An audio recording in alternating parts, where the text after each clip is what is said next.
मसीह खुदावन में आज की सुबह आप सब पर सलामती हो।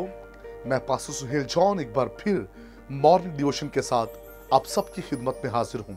हम सीख रहे हैं बुलाहट में तरक्की। खुदा के लोगों, बुलाए हुए तरक्की करते हैं।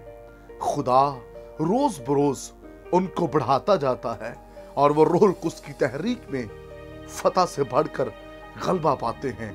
और आज की सुबह हम बातचीत करेंगे इंडिया की एक बेटी रोन्हा सिदा पर जो जबरदस्त स्पिरिट रखती है। ये वो बेटी है जो स्पोर्ट्स के अंदर हिस्सा लेने वाली, लेकिन एक दिन सफर करते हुए ट्रेन में कुछ डाकुओं ने इसको पकड़ा और इसके गले में जो सोने की चेन थी वो उसको उतारना चाह रहे थे। इसने जिद की और उन डाकुओं ने जबरदस्ती इसे मारा और फिर सोने की चेन को भी उतारा और फिर इसे ट्रेन से नीचे गिरा दिया। सारी रात वहां पड़ी रही।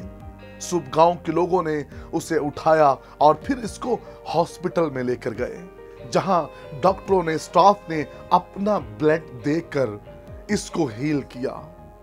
और फिर यही रोन्हा सिदा जो हील हुई, इसने एक बड़े कंपटीशन के अंदर हिस्सा लिया और अब के बार ये चाहती है कि ये माउंट एवरेस्ट को ये फतह करना चाहती है, जिसकी बुलंदी 29,028 फुट है। ये उस पर चढ़ना चाहती है। एक टांग ना होने के बावजूद जब ये ट्रेन से गिरी तो इसकी टांग जो थी वो टूट गई, कट गई। अब ये उस तरह वर्क नहीं कर सकती। लेकिन जब आपके अंदर पैशन होता है, कुछ करने का प्लान होता है, मंजिल आपके सामने होती है, टारगेट, विजन आपके पास होता है, फिर आपके हाथ पांव हो या ना हो, हालात जैसे भी हो, जब आप बुलाए जाते हैं, जब आपके पास विजन होता है, पैशन होता है, आप तरक्की करते हैं।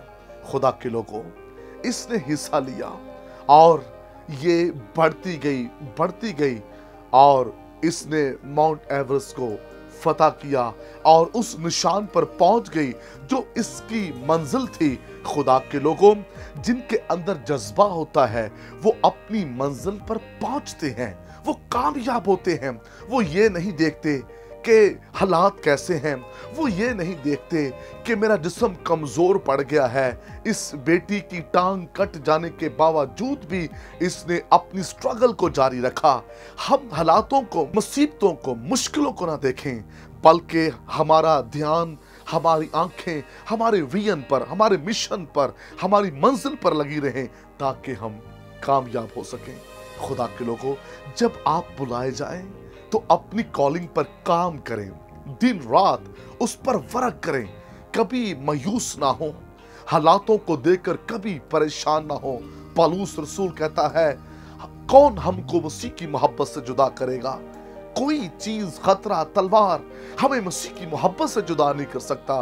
कहता हम तो ज़िबा होने वाली भेड़ों की तरह लाइन में गिने जाते हैं, लेकिन जो टारगेट है, मिशन है, वर्क है, हमें उसको कंप्लीट करना है।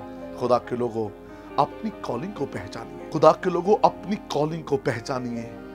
जिस तरह रोन्हा सिदा ने टांग कट जाने के बावजूद भी अपने मिशन को जारी रखा, हमें भी तमाम हालतों के अंदर अपने मिशन को जारी रखना है। तूफानों से ना डरें, अपनी मिनिस्ट्री को लेकर आगे बढ़ें, अपनी खिदमत को लेकर आगे बढ़ें। खुदावंद आपको फतह बख्शेगा। खुदा इस कलाम के वसीला से आप सबको बरकत दे। मेहरबान बुजुर्ग आसमानी बाप, दुआ करते हैं कलाम सुनने वाले और बेदार हों और अपने मिशन में कामयाब हों। यीशु नाम में आमीन।